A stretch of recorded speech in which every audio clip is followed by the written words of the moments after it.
안녕하세요. 저는 올해 55세가 된 흔히들 말하는 70년생 김 과장입니다.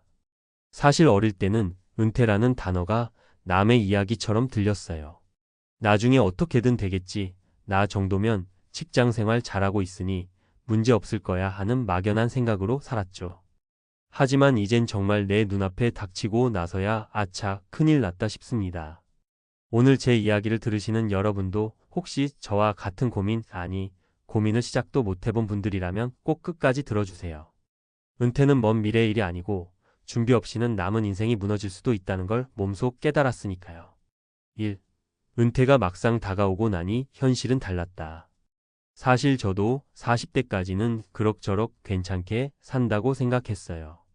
회사에서 과장까지 달았고 매달 월급은 꼬박꼬박 들어오니 딱히 금전적으로 큰 어려움도 없었거든요. 아파트 한 채, 승용차 한 대 남들이 보기엔 괜찮은 중산층이었죠. 그런데 50대가 되자마자 회사 내에서 명예퇴직 이야기가 슬슬 나오기 시작하는 겁니다. 우리 회사도 이런 분위기가 오는구나 싶으니 슬슬 마음이 불안해지더라고요. 나중에 생각해보니 제가 은퇴 준비를 거의 하지 않았던 가장 큰 이유는 아직은 괜찮겠지라는 안일한 태도였어요.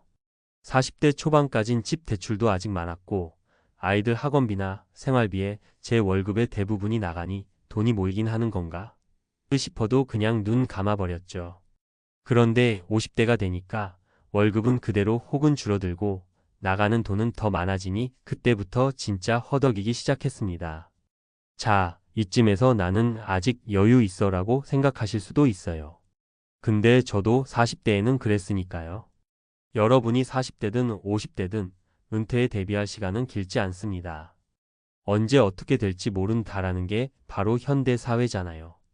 직장에서 잘 나가던 분들도 하루아침에 퇴직 권고받고 사업 실패로 재기 못하는 경우를 많이 봐왔습니다. 저도 그중 한 사람이 될 줄은 몰랐지만요. 그때 더 일찍 알았더라면 은퇴 준비에 있어 중요한 것. 제가 여러 시행착오를 겪으면서 깨달은 진실이 있어요. 은퇴 준비를 할 때는 크게 세 가지가 중요하다는 겁니다. 돈 관리 재무 설계, 정서적 사회적 관계 유지, 은퇴 이후의 생활 시뮬레이션. 흔히들 은퇴 준비 돈 모으기라고만 생각하는데 사실 돈이 전부는 아니더라고요. 인간이란 존재가 사회적 동물이잖아요. 어느 날 갑자기 직장에서 나와 혼자가 되면 허탈감이 엄청나거든요. 그래서 저는 이 세 가지 요소를 골고루 준비해야 한다고 봅니다. 2-1. 돈 관리 재무 설계. 은퇴 후 가장 크게 피부로 와닿는 문제는 단연 돈 문제죠. 연금만으로 생활이 가능하면 좋겠지만 생각보다 연금 수령액이 적어서 깜짝 놀라실 수도 있어요. 저는 국민연금 외에 퇴직연금, 개인연금 상품 한두 개 정도만 가입해 놨을 뿐이었는데 막상 계산해보니 이 정도로는 매달 생활비가 부족하겠구나 싶더라고요. 게다가 자녀들의 결혼 자금이나 부모님 부양, 만약에 질병 같은 돌발 상황까지 고려하면 적금만 가지고는 안 되겠더라고요. 그래서 지금이라도 늦지 않게 재무 설계를 새로 하고 투자나 부동산 운용 같은 부분을 공부하는 게 중요합니다. 2-2. 정서적 사회적 관계 유지. 사람이 퇴직하면 인간관계가 상당 부분 끊길 수 있어요. 회사 동료와는 자연스럽게 거리감이 생기고 현업에서 손 놓은 지 오래된 사람과 대화가 잘 안 통한다는 걸 실감할 수도 있습니다. 그래서 은퇴 후에도 지속적으로 만나고 대화할 사람들을 미리 만들어 두는 게 정말 중요해요. 동호회나 봉사활동, 지역 커뮤니티 활동 등 관심사가 맞는 모임을 찾아보는 거죠. 제 친구 중 하나는 사진 동호회를 통해 60대에도 친구들을 새로 사귀더라고요. 몸은 조금 불편해도 취미생활을 함께하며 내가 아직 활기차게 살고 있구나를 느끼게 되는 거죠. 2-3. 은퇴 이후의 생활 시뮬레이션. 내가 은퇴하면 뭘 할까? 미리 구체적으로 고민해 보셨나요? 은퇴 후에도 어떤 형태로든 제2의 직업 혹은 자원봉사 등으로 활동할 수 있으면 삶의 질이 훨씬 나아집니다. 예컨대 건강이 허락하는 한에서 주 23일은 일하고 남은 시간은 취미나 여행, 봉사활동을 할 수도 있겠죠. 어느 지역에서 살 것인지, 월 생활비는 얼마나 필요한지, 아이들은 얼마나 지원할 건지 등의 시나리오를 구체적으로 그려봐야 합니다. 3. 현실이 된 위기, 그리고 만났던 3가지 사례. 여기서 제가 직접 겪거나 주변에서 본 설득력 있는 3가지 사례를 말씀드릴게요. 혹시나 에이 난 아니야 하고 계셨다면 이 이야기가 조금이라도 도움이 될 거라 믿습니다. 사례 1. 준비 없이 명예퇴직 권고받은 박 부장. 제 회사 동료였던 박 부장 69년생은 회사에서 명예퇴직 얘기가 나왔을 때도 내가 그래도 성과는 꽤 낸 편인데 설마 나에게까지 오겠어? 하면서 대수롭지 않게 생각했습니다. 그런데 연말에 회사 인사 발표가 나자마자 현실이 되더군요. 문제는 박 부장이 대부분의 재산을 아이 유학 비용에 쏟아붓고 있었던 터라 막상 퇴직금을 받아도 대출 갚고 나니 현금이 거의 남지 않았어요. 또 박 부장의 아내는 가사에만 전념해왔기 때문에 두 사람 모두 당장 수입을 만들어낼 여력이 부족했습니다. 결국 박 부장은 바로 다음 달부터 경비원 일자리를 구했는데 몸이 힘들다 보니 자꾸만 병치레를 하게 돼요. 박 부장 부인 역시 동네 학원에서 알바를 하는 정도입니다. 퇴직금이 어느새 바닥나서 빚이 늘어가는 악순환에 빠졌다고 해요. 준비를 조금이라도 해놨으면 이렇게까지 되진 않았을 텐데 하고 요즘은 술만 드시면 눈물이 그렁그렁합니다. 사례 2. 귀농 실패로 다시 도시로 돌아온 이 사장. 한편 은퇴를 로망처럼 생각하던 분들도 있습니다. 제 후배 이 사장 72년생은 언젠가 시골로 내려가서 텃밭도 일구고 한적하게 살아보는 게 꿈이었어요. 그래서 50대 초반에 일찌감치 귀농 자금을 대출받아 시골에 터를 잡았습니다. 하지만 문제는 농사에 대한 지식이 전무했다는 거죠. 유튜브 몇 편 본 정도로 막상 농사가 되질 않아요. 수입은커녕 텃밭이 잘 될 리가 없고 마을 분들과도 문화 차이로 어려움을 겪었습니다. 게다가 장비나 자재 사느라 지출이 커지니 도시에서 살 때보다 돈이 더 많이 들어가는 겁니다. 몇 년 만에 결국 적자만 늘어나서 다시 도시로 올라오게 되었죠. 돌아와 보니 이미 50대 후반, 재취업은 쉽지 않고 부채만 잔뜩 안게 됐어요. 지금은 은퇴 후에도 준비 없이 꿈만 좇으면 안 된다며 후회가 크다고 합니다. 사례 3. 주변 인맥 끊기고 우울증에 시달린 김 대리의 아버지.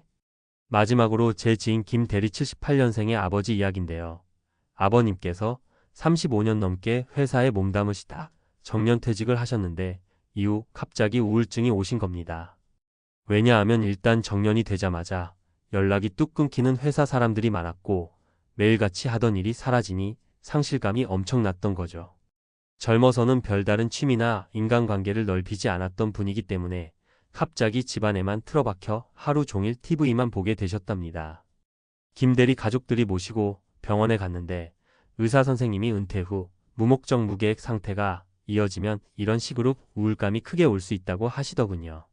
결국 아버님께서는 마음의 병을 제대로 치료해야 했고 그간 모아둔 돈 중 일부를 치료비로 쓰면서 또다시 재무적으로 쪼들리는 상황이 되었습니다. 위 세 사례에서 보듯 은퇴란 나중에 생각하면 되겠지라고 넘길 수 있는 일이 아니더라고요. 오히려 미리 준비해두면 더 많은 기회와 선택권이 생긴다는 걸 뒤늦게나마 깨달았습니다. 4. 지금부터라도 할 수 있는 은퇴 준비 3단계. 저도 이제야 마음 잡고 준비하고 있으니 아직 늦지 않았다고 믿어요. 여러분도 큰일 났다 싶으시면 지금이라도 시작해 보시면 어떨까요? 현재 재무 상태 파악하기. 제일 먼저 내 자산과 부채가 어떻게 구성되어 있는지부터 정확히 확인해 보셔야 해요.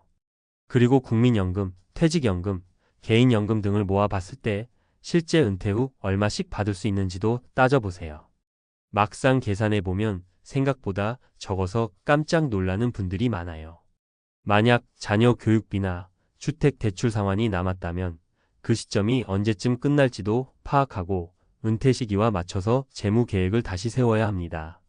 자기만의 이막 혹은 세컨드 잡 구상하기. 은퇴가 꼭 일을 아예 안 하는 것을 의미하진 않아요. 지금의 직장 생활을 언젠가 그만두더라도 내가 할 수 있는 일 혹은 하고 싶은 일이 있을 수 있죠. 주 3일 파트타임이라도 괜찮고 자영업이나 프리랜서로 전직할 수도 있습니다. 또는 노년층 인턴십이나 시니어 일자리 사업을 이용해 볼 수도 있고요. 중요한 건 남은 삶을 어떤 형태로 채울까를 미리 고민하고 찾아보는 거예요. 그래야 은퇴 후에도 경제활동이나 사회생활을 지속해 소득과 보람을 동시에 누릴 수 있습니다. 취미 봉사 커뮤니티 활동을 통한 인간관계 유지. 저는 작년에 사진 동호회에 가입했고 매주 주말엔 지역 봉사단체에서 어르신들 돌보는 일을 조금씩 하고 있어요. 사실 처음엔 나도 이제 늙었나 싶어 자존심이 상했지만 막상 해보니 즐거움도 있고 사람들과의 인연이 생겨서 삶이 훨씬 풍요로워지더라고요. 은퇴 후 갑자기 할 일이 없어지면 무기력함과 우울감이 찾아오기 쉽습니다.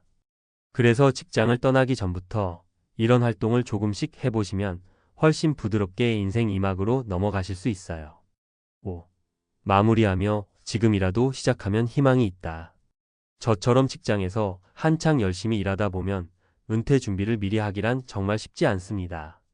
바쁘니까요.